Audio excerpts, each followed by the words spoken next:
Assalamu alaikum everybody. Now we're going to start our third part of this lecture, which is about magnetic energy and magnetic force.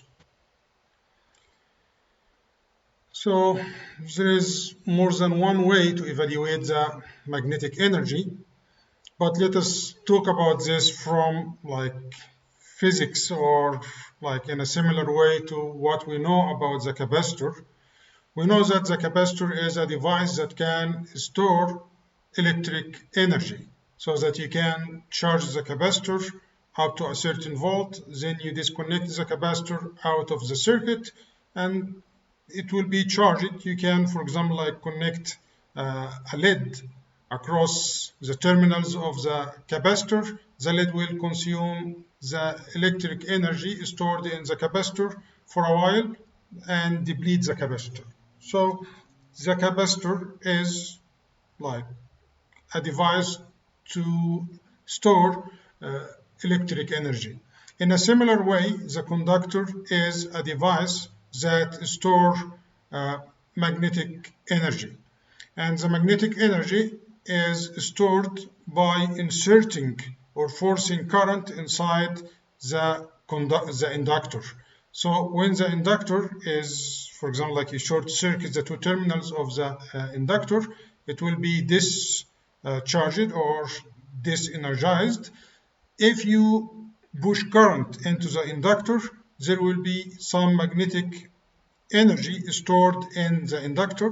You can now disconnect the inductor out of the circuit and you connect this inductor across the terminals of a LED. It will emit some light for a while till it depletes the energy stored in this inductor. So how can we calculate the amount of energy stored in an inductor? It's one of the ways to do this is to measure the amount of work needed to have this current flowing in an inductor. So the work done by electric current to store or to flow current in an inductor is the amount of work that is done to insert this current, and it's equal to the amount of energy, magnetic energy stored in the inductor. When we insert current into an inductor, the inductor, as we know, will generate some magnetic field, and this magnetic field will resist this current flow, and you keep pushing the current, so you have some work done on the inductor to store this energy. So the work done equal V dot I over certain time. But we know that the voltage across the terminal of an inductor equal, from circuit theory, equal L multiplied by di by dt. By definition, L equal phi over I. So those are the three main relations or mathematical relations that we can use to find the magnetic energy stored in an inductor. So just like substituting in this integration, the magnetic energy stored will equal Li di, which is half Li square.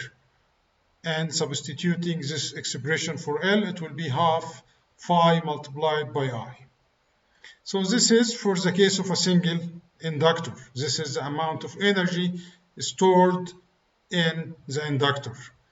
If we have a couple of inductors, or two inductors that are close to each other, each inductor will store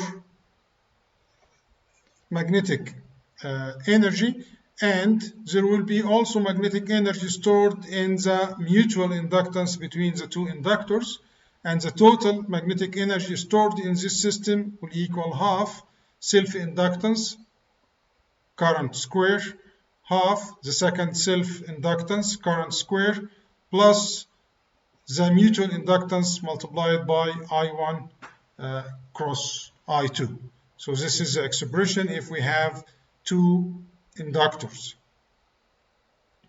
So if we have like a system of inductors, like n inductors, the total energy stored in this case will equal half the double summation of mutual inductance multiplied by current J and current K.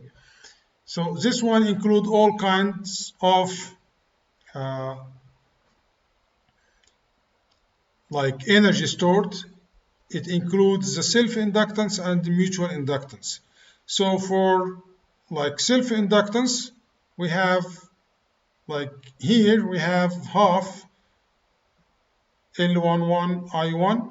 So for the self-inductance, for let's say like the diagonal element will just have half, but for all the other we have LJK IJ IK multiplied by half, and also we have LKJ multiplied by IK IJ another half, and so like the other elements, because of the reciprocity that we talked about when in the previous video when we talked about the mutual inductance, we have like this term LJK and LKJ counted twice. Each one does have one half, so we'll have something like this one.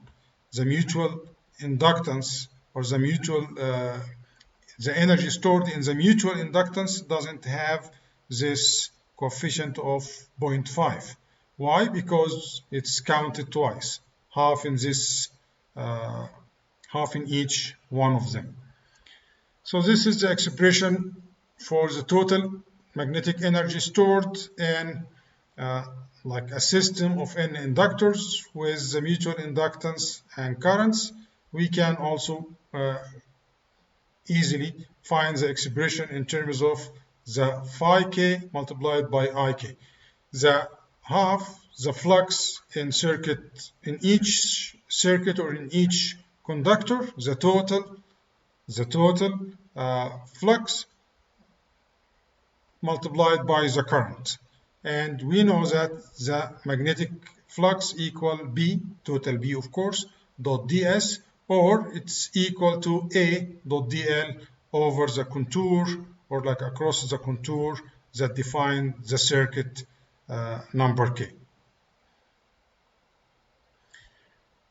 So in summary, we can have all this expression. We can define also the magnetic energy stored as half A, the vector potential, dot J, the volumetric current density, dV, or it's half B squared divided by mu integrated over the volume, or half mu multiplied by h squared integrated over the volume. And from the definition, if we have like a single inductor, we can say L, the self-inductance, or the inductance in this case, equal twice the magnetic energy stored divided by square of the current flowing in this inductor. So now we need to talk about the magnetic force. We already talked about the magnetic force on a moving charge. We talked about the magnetic force on like a current carrying wire. So if we have a wire carrying current I and it is exposed to magnetic field B, so the force on this wire carrying current equal I multiplied by the integration of dl cross B, where dl is the direction of flow of current in this wire. So this is for a single wire carrying current. If we have two circuits, the force on circuit 1, because of the field generated by circuit 2, equal the current multiplied by the integration over this circuit, because this like circuit carrying current, of dl1 circuit 1 cross product b2. b21 is the field generated by circuit 2 at the position of circuit 1. So F21 is the force on circuit 1 caused by the field generated by circuit 2.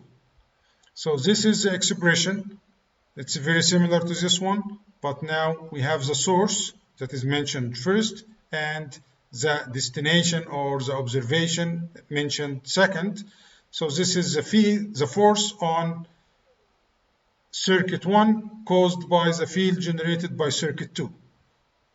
So the current is current of circuit 1, the field is field of circuit 2. From Biot-Savart law, this field coming from circuit number 2 is caused by current I2 flowing in the contour or in circuit number 2, and this is the expression. Combining those two together, we can reach this expression. F21 equals this expression, which is minus F12. So this is the force on circuit 1 because of field generated by circuit 2. This is the force in circuit 2 caused by the field generated by circuit 1, and of course they are equal but in opposite direction as we saw before. One other way to find the magnetic force is the virtual displacement method that we talked about before in 303. Virtual displacement method, like in this case, we have like two situation. One situation, if the flux is constant. So if what is changing is like dimensions, current, whatever, but the flux is constant, the force will equal minus gradient of total stored magnetic energy. So in the x direction, it's minus partial Wm partial x. In the y direction, partial Wm partial y. In the z direction, partial Wm partial z. If the constant, like another expression, if the constant is the current, if what is constant in this circuit is the current, then the force for constant current equals the gradient without the negative sign. So this is very similar to constant charge and constant voltage for the case of electric force in electrostatic course. So let us see this example here. Here in this example, we have like this circuit where we have n number of turns, like a coil of n number of turns carrying current I, and we have this core that is like magnetic material with permeability mu. Then we have like a small gap, and we have another magnetic material at the bottom, and would like to calculate the lifting force of this magnet. So this is a magnetic material. When we like have current flowing in this coil, there will be a flux or magnetic field flowing. The magnetic field will magnetize this material, and it will attract this, or like attract or repel this bar. And we would like to calculate the force affecting this bar, assuming that the flux is constant in this gap. So this is a small gap. We don't have fringing effect. So we assume the flux is continuous here.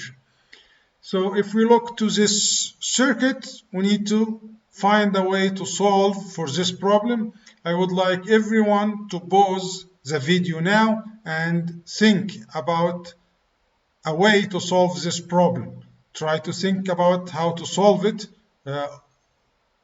by yourself before like moving on with the video and see my solution.